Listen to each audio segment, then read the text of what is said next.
Ahojte priatelia, dneska si to spravíme také zaujímavé, lebo ozvali sa nám dvaja klienti, ktorí hľadali takú klasickú požiadavku, by som povedal. Benzínový motor, kombík do 15-16 tisíc eur. Tak sme teda hľadali, ja som už aj preveroval vlastne tieto osmičkové Golfy, ktoré sa mi veľmi páčili. Tak sme vybrali teda aj so zákazníkmi, ktorým sa tiež veľmi zapáčili tieto autá, či už svojou modernosťou alebo technológiami, prípadne rokom, kilometrami. Toto konkrétne je 2021, 99 tisíc kilometrov nabehané. Toto je prvý adept, druhý zákazník má vybraté auto so 130 tisíc kilometrami, takže budeme porovnávať. Toto konkrétne autičko už je preverené, prešlo našou 146 bodovou kontrolou, servisná história bola pravidelná, to sme preverovali, čiže to bolo fajn. Čo sa týče v minulosti, vieme, že boli dve poistné udalosti menšie riešené. Podľa môjho merania tu bol nejaký škrabanec, toto sa opravovalo, aj dvere, tam sú aj také hrubšie vrstvy kúsok, bolo to pravdepodobne aj preliačené. Za mňa není to extra problém, je to asi jeden pri jazdenkách z najbežnejších karosárskych častí, čo sa opravuje. Čiže jedno to má, druhé to nemá, ďalších 5 to môže mať tiež. Na mojom aute zaparkovanom sa stala podobná poistná udalosť, že mi to obdreli najprv jednu stranu a o 2 týždne ešte som to ani, myslím, nenahlasoval, že som nestihol a už som mal obdretú aj druhú stranu. Takže robilo sa toto, ja som to mal presne takisto aj lakované, aj robené, dvere, zadný blatník pravý a samozrejme prístreky, predné dvere, blatník, aj stĺpik, aby to nehádzalo rôzne farby, takže takúto opravu tu máme, sú tu prelakované tieto dvere. Predajca tento sa mi zdá, že nechce mať veľmi obité škaredé auta, tak to dáva všetko robiť, aspoň taká je moja skúsenosť.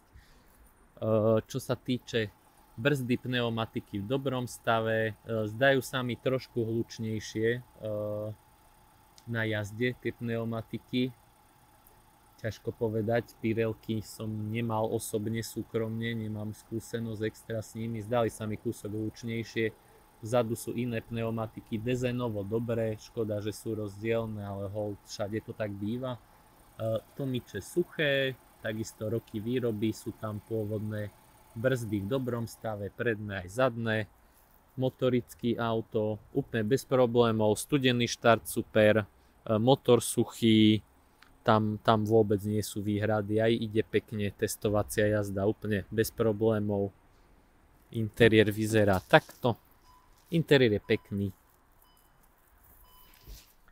Zachovalé, pekná výbava, vyhrievané sedačky, vyhrievaný volant, to má 6-stupňová prevodovka. Tuto sa nám diagnostika dorobila, boli tam nejaké chyby spojené so slabšou batériou.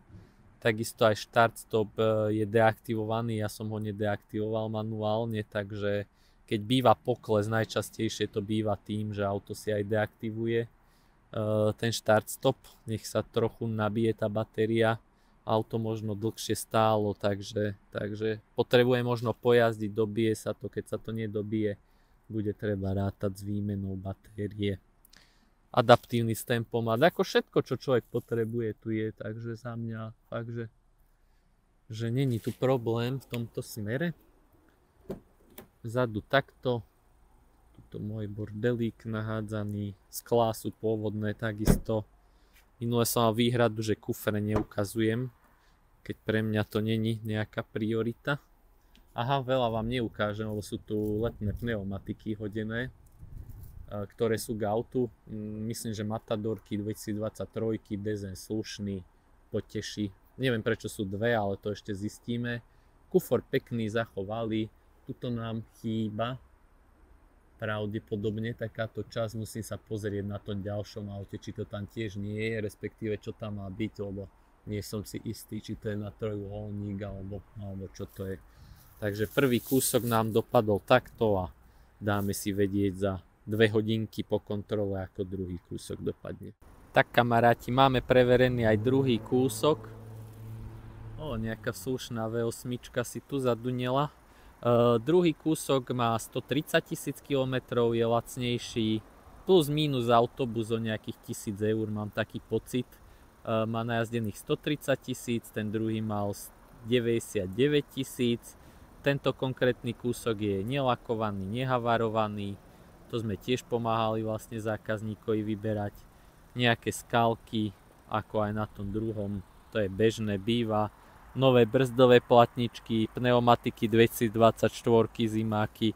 Uvidíme, či budú aj letné. Pri tom druhom kúsku nám dajú letné pneumatiky.